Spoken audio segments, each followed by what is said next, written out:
মেলা মেলা মেলা, চারিদিকে শুধু মেলা আর মেলা। আন্তর্জাতিক বাণিজ্যিক মেলা, কুটির শিল্প মেলা, গ্রামীণ মেলা, শীতকালীন মেলা, চারিদিকে শুধু মেলা আর সমাহার। তবে আজ আমি যে মেলায় এসেছি সেটা কোনো শহুরে মেলা নয়, এটা হচ্ছে গ্রামীণ মেলা।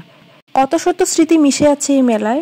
আমি মেলায় গিয়ে কি কিনেছি, কি করেছি, কেমন মজা করেছি, মেলায় কি খাওয়া দাওয়া করলাম, সবকিছু থাকবে এই ব্লগে। ভিডিওটি এনজয় করতে পুরোটা দেখার জন্য অনুরোধ। প্রায় 1 ঘন্টার মতো জার্নি করে আমি চলে আসলাম মেলার স্পটে। এটা চট্টগ্রামের হাটাজারিতে অবস্থিত। আর আন্তর্জাতিক বাণিজ্য মেলায় যাবো করে আর যাওয়াই হয়নি, তাই কাছে যে মেলাটি পেলাম সেটাতেই আমি চলে গেলাম। মেলাতে প্রথমে ঢুকতেই সংসারের টুকিটাকি সব জিনিস 60 টাকা থেকে শুরু করে 150 টাকার মধ্যে সবগুলো জিনিস ছিল। একটা দোকানের মধ্যে যদি সবকিছু একসাথে পাওয়া যায় তাহলে কিন্তু খারাপ না। ধরে এই জগটার প্রাইস ছিল 150 টাকা আর এই মশলার বক্সটার প্রাইস ছিল মাত্র 60 টাকা। আমি আগে থেকে কোনো ডিসাইড করে যাইনি যে কি কিনবো, জাস্ট মেলাটা ঘুরতে গিয়েছিলাম। ভেবেই নিয়েছি দেখতে দেখতে যা পছন্দ হবে সেখান থেকে কিছু হয়তো নিয়ে নেওয়া হবে। মেয়েদের সবচেয়ে আকর্ষণীয় জিনিস জুয়েলারি সেকশন। এই আংটিগুলো সবগুলোর প্রাইস ছিল মাত্র 20 টাকা করে। মানে যা দেখতে পাচ্ছেন সবগুলোর প্রাইস নাকি 20 টাকা, জোস ব্যাপারটা। তার পাশেই ছিল কাপড়ের কিছু দোকান। কটনের নামাজের ওড়নাগুলোর প্রাইস ছিল 150 টাকা করে। মোটামুটি ডিজাইনের ছিল, রাফ ইউজের জন্য কিন্তু বেশ যায়। আর ছিল 150 টাকা এবং 100 টাকার হিজাবের সেকশন। ছিল কিছু কুর্তি, কিন্তু আমার এগুলো একদমই পছন্দ হয়নি, একদম ডিপ কালারের মধ্যে ছিল, তাই এখান থেকে তেমন কিছু নেওয়া হয়নি।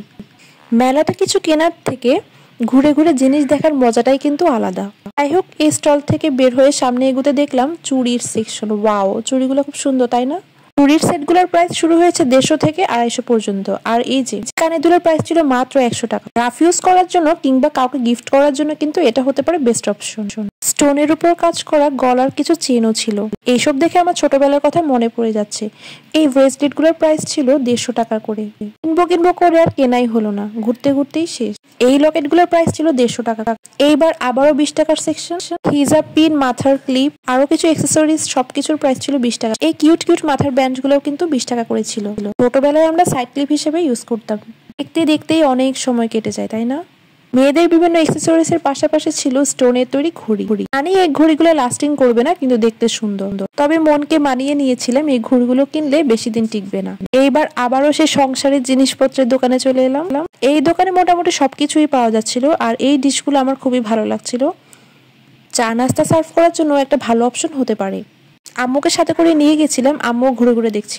এই যে এই হিসাবটা দাম ছিল মাত্র 150 টাকা। এরকম অনেক কালেকশন থাকার কারণে আমার আর নেওয়া হয়নি। আর অন্য পাশে ছিল 100 টাকা করে হিসাব।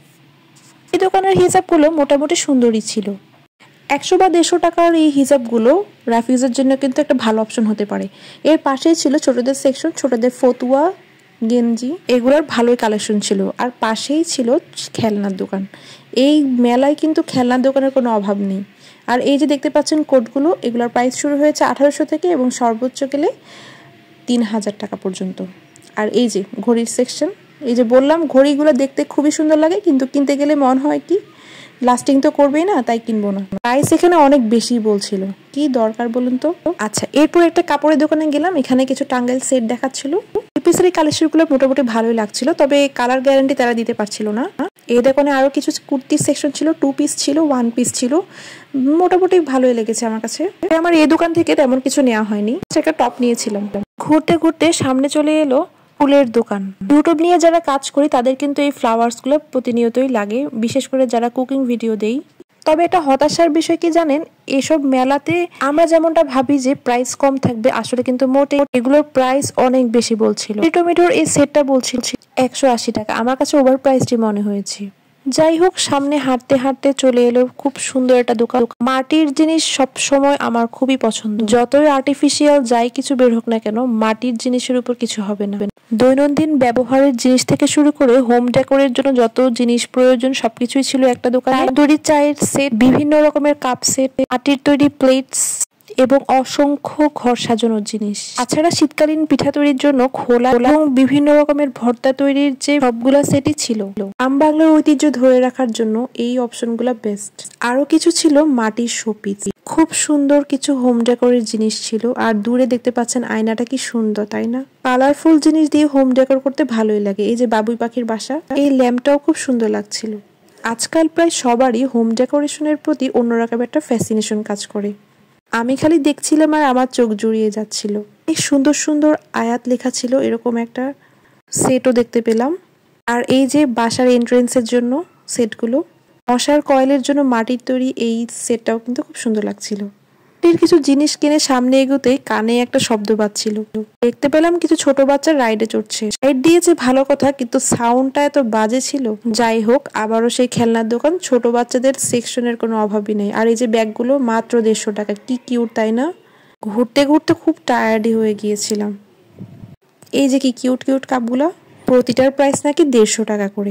আর 6 পিস অথবা একটা সেট নিতে চাইলে কিন্তু কাস্টমাইজ করেও নিতে পারবেন।